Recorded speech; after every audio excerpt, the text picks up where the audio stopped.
in the shimmering heat of North Africa.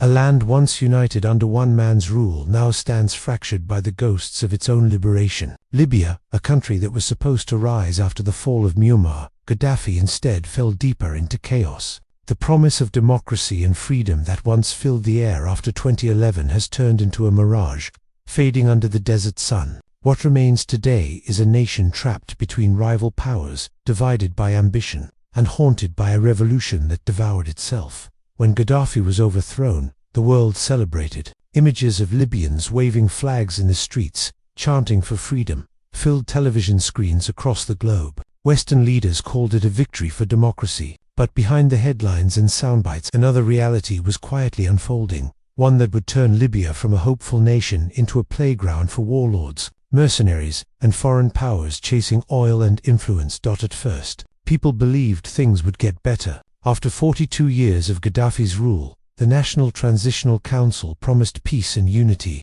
but what followed was not a transition, it was a free fall. Cities that once stood proudly began to crumble under the weight of endless battles. Militias emerged from every corner, men with guns but no loyalty to any flag. They called themselves protectors, revolutionaries, defenders of the revolution. In truth, they became the new rulers, each carving out their own piece of Libya's broken map. Tripoli, the capital, became a fortress of fear. Benghazi, once the birthplace of the revolution, turned into a graveyard of ideals. Misrata, Zintan and Sabah, each city became its own kingdom. The central government, weak and divided, could no longer control them. Libya had turned from a dictatorship into a battlefield of countless small tyrannies. Meanwhile, the world that once cheered for Libya's freedom slowly turned away. The cameras left, the headlines faded, and the same Western powers that had helped topple Gaddafi now abandoned the country to its fate. The vacuum left behind became a magnet for terrorists, for traffickers, and for foreign governments eager to shape the chaos for their own gain. In the years that followed, two names would come to define Libya's modern struggle: Fayez al-Sarraj and Khalifa Haftar. One represented the internationally recognized government in Tripoli, backed by the United Nations. The other, a former general who styled himself as Libya's savior, leading his Libyan National Army from the east. Both claimed legitimacy, both promised to restore order, but their fight for power would drag the nation into a new civil war. One fought not only on Libyan soil, but also through the hands of foreign actors, pulling invisible strings. Haftar, a man once exiled and forgotten, returned with the aura of a strong man. He promised to crush extremists, rebuild the army, and restore Libya's dignity. Too many Libyans exhausted by chaos, he seemed like the answer. But behind the image of patriotism lay a complex web of support from abroad: Egypt, the UAE, France, and Russia, each supplying weapons, money, or political backing.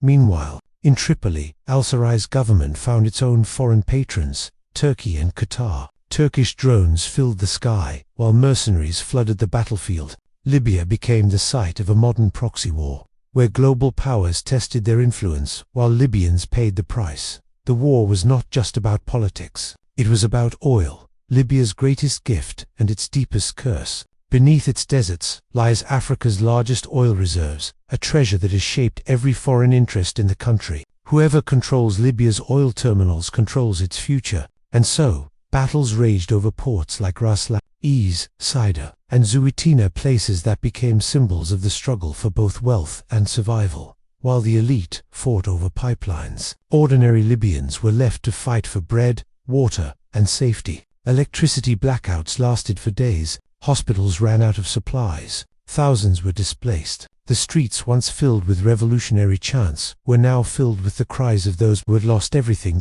In the shadows, another tragedy unfolded. Libya became the main transit point for one of the largest human trafficking routes in the world. Thousands of African migrants, fleeing war and poverty, found themselves trapped in Libya's lawless lands. Smugglers, militias, and even officials turned migration into a business. Detention centers became places of horror. Stories of torture, slavery, and ransom spread across the continent. Europe, desperate to stop the flow of migrants, turned a blind eye, funding local militias to keep the borders closed. The very people who once claimed to bring democracy now indirectly empowered the same men who traded in human misery. That as the years passed, the war in Libya changed shape. What began as a battle between two governments soon fractured into dozens of smaller conflicts. Cities switched sides. Alliances shifted overnight. The United Nations tried to mediate peace through endless talks in Geneva and Berlin, but every ceasefire collapsed before the ink could dry. For every handshake on camera, there was a drone strike waiting in the dark. By 2020, the front lines had hardened. Haftar's forces advanced on Tripoli, backed by foreign mercenaries from Russia's Wagner group. Turkish drones countered from the skies. Streets once filled with life became corridors of rubble and fear. The world watched as another Arab nation descended into destruction, this time not from revolution, but from exhaustion. In the middle of it all stood the Libyan people, resilient, tired, but not broken. They had learned to survive in a country where power could change hands overnight, where one wrong checkpoint could decide life or death. They built lives amid ruins, opened schools in bombed-out buildings, and prayed for a peace that always seemed one step away. The irony of Libya's story is that its downfall began with a promise made in the name of freedom, democracy, and justice. But revolutions do not end with the fall of a dictator. They begin there. What followed in Libya was not freedom, but a fight over who gets to define it. And as foreign flags fluttered over Libyan skies, one question began to echo louder than ever. Was this truly liberation, or just another kind of control?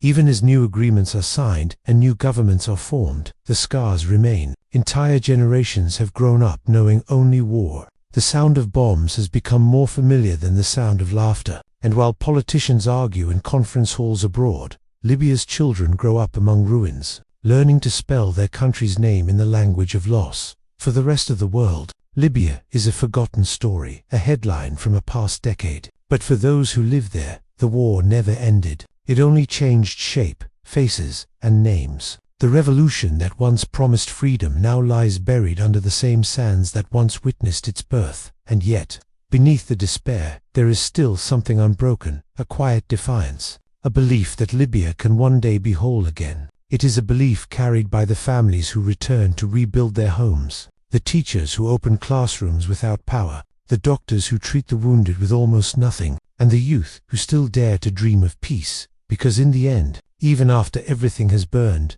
hope is the one thing that refuses to die. When Khalifa Haftar launched his assault on Tripoli in 2019, it was meant to be quick. He called it a campaign to liberate the capital from militias and terrorists. His forces advanced with confidence, armed with foreign weapons, backed by regional powers, and guided by the belief that strength could bring stability. But in Libya, every attempt at control has come at a cost far greater than victory itself. The battle for Tripoli would soon expose the fragile web of alliances and betrayals that defined the country's modern tragedy. That as Haftar's forces closed in, the skies above Tripoli filled with the roar of drones, the war had entered a new phase, one where technology replaced ideology. Turkey, having pledged to defend the government of national accord, unleashed a wave of advanced Bayraktar drones that turned the tide of battle. Haftar's tanks and supply lines were hunted from above, while the Wagner Group's mercenaries deployed by Russia to support him dug into desert fortresses, bringing foreign warfare to Libyan soil. In just a few months, Tripoli became a graveyard of ambitions. Haftar's dream of ruling the entire nation began to crumble. By mid-2020, his forces were in retreat, pushed back by the same militias he once sought to destroy. What followed was a moment of uneasy silence, a fragile ceasefire that offered hope but no solution. Both sides had lost too much to claim victory. The United Nations once again returned to the stage, organizing new peace talks in Geneva and Berlin. For the world's diplomats, it was another attempt to stabilize Libya. But for Libyans, it was déjà vu, another round of promises made in air-conditioned rooms while their homes lay in ruins. Every agreement seemed temporary, every handshake hollow. The people had learned not to believe in peace announced on foreign soil. Still, the war's fatigue had changed something. Even the most hardened fighters began to see that endless conflict only served outsiders. The rival factions agreed to form a unity government in 2021,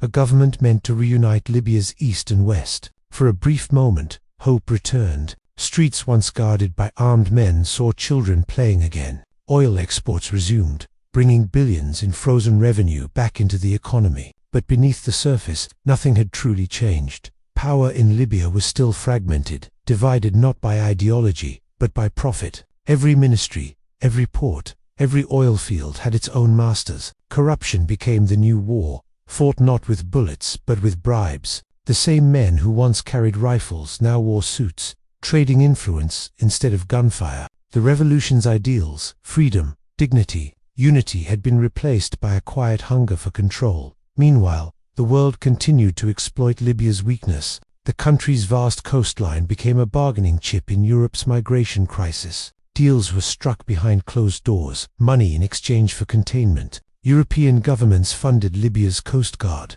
knowing full well that it worked hand in hand with militias accused of torturing migrants. In the name of border security, human lives became currency. Russia's Wagner group dug deeper into Libya's oil crescent, setting up fortified bases near Sirte and Jufra. Satellite images revealed networks of bunkers, anti-aircraft systems, and heavy artillery, signs that Libya's war had become part of a much larger chessboard. Moscow saw in Libya not just a client state, but a foothold in Africa's Mediterranean gateway. The UAE and Egypt, wary of Islamist influence and Turkey's expansion, poured money and intelligence into Haftar's camps. Each foreign actor spoke of stability, but none were willing to let Libya find it on its own. In Tripoli, the unity government began to fracture under its own contradictions. Elections, once promised to end the transitional period, were postponed again and again. The reasons varied: disputes over laws, candidates, and security. But everyone knew the truth. Too many people benefited from chaos. As the months passed, it became clear that Libya's real war was no longer fought on battlefields, but in backrooms. Ordinary Libyans grew weary of the endless power games. Salaries went unpaid, electricity vanished for hours, and fuel shortages crippled entire cities, all in a nation sitting atop vast energy wealth. People began to ask, not who ruled Libya, but who truly owned it.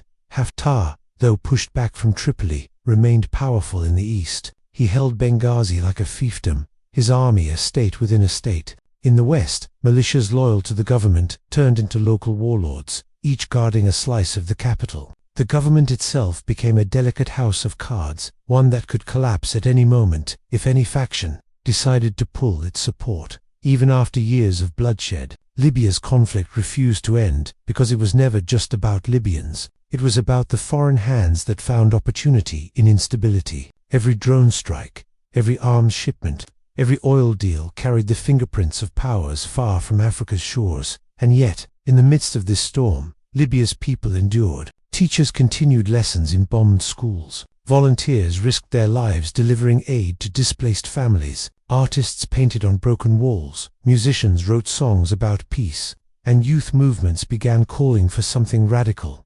accountability. For the first time in years, voices began rising, not for one faction or another, but for the idea that Libya itself must belong to its people, not to generals or foreign powers. The years that followed were quieter, but not peaceful. The guns paused, but the suffering continued. Corruption deepened, services collapsed, and hundreds of thousands remained displaced. Yet, a strange resilience took root, the kind that grows only in people who have seen everything else destroyed.